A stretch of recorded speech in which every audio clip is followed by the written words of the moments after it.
wọ́n ń wo àwòrán yìí nínú ìròyìn kan tó sọ wípé ìjọba wọ́n dá àwọn ọ̀daràn Boko Haram tọ́wọ́ ìjọba bá wọ́n ní wọ́n dá wọn sílẹ̀ wọ́n tún fún wọn lẹ́bùn owó. ṣùgbọ́n wọ́n fẹ́ béèrè lọ́wọ́ gbogbo ẹ̀yin tẹ́ ń wò mí ṣé ìgbésẹ̀ tó bójú ni wọ́n níjọba ti dáríjì wọn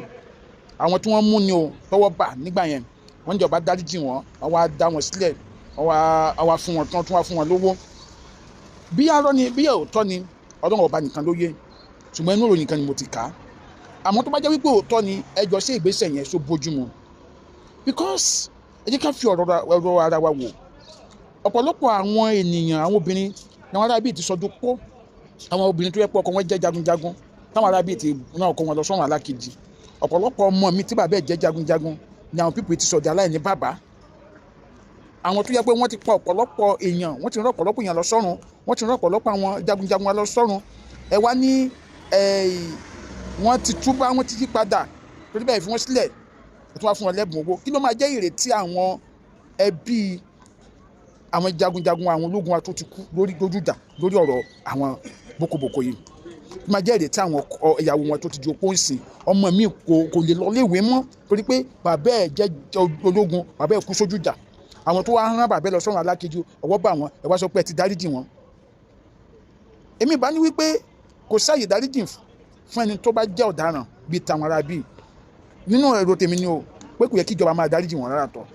bí akíndẹ̀kú sọ fún ẹ̀yin ológun wa ẹ wò mí ṣe pé mò ń kọ́ yín níka o ẹ kì í sọ ọlọ́pàá ló máa ń arrest àwọn ọ̀tá yín tí wọ́n rọ̀ ọ̀pọ̀lọpọ̀ yín àwọn tí wọ́n rán àwọn colleagues yín lọ sí ọ̀run ọ̀sán gangan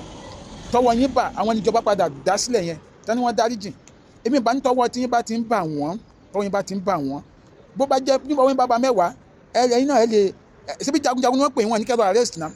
bí sójà bá pa ọ̀tá lójú ìjà sẹ́wọ́n máa mú sójà sí ni bẹ́ẹ̀ bá wọn bá ba mẹ́wàá ẹ lè yanjú mẹ́sàn-án bẹ́ẹ̀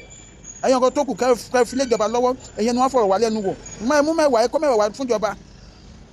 ńgbà tó máa wá tó máa ṣe lọ tó máa ṣe bọ̀ wọ́n ti túbà kán dáríjì wọn wọ́n dẹ̀ rán àwọn èèyàn lọ sọ́run alákejì ọ̀pọ̀lọpọ̀ wọn tó túbà yẹn ò túbà wọ́n padà sí ẹnu iṣẹ́ sínú ìwà ìgbàbí yẹn nígbà tí wọ́n máa bọ̀rọ̀ jẹ́ wọ́n ti kó wọn papọ̀ mọ́ àwọn ológun wa tàbí àwọn ọlọ́pàá sí wọn wá tí wọ́n ń ṣiṣẹ́ ibi nínú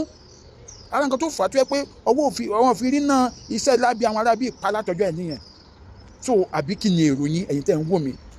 kí lẹ́yìn rò pé ó yẹ kí ìjọba ṣe fáwọn ọ̀daràn yẹn tí wọ́n bá mú ẹ fi ìròyìn àdàbẹ̀ comment section. This is Ade Omade. Bye for now. Ade Omade, advocate for the masses.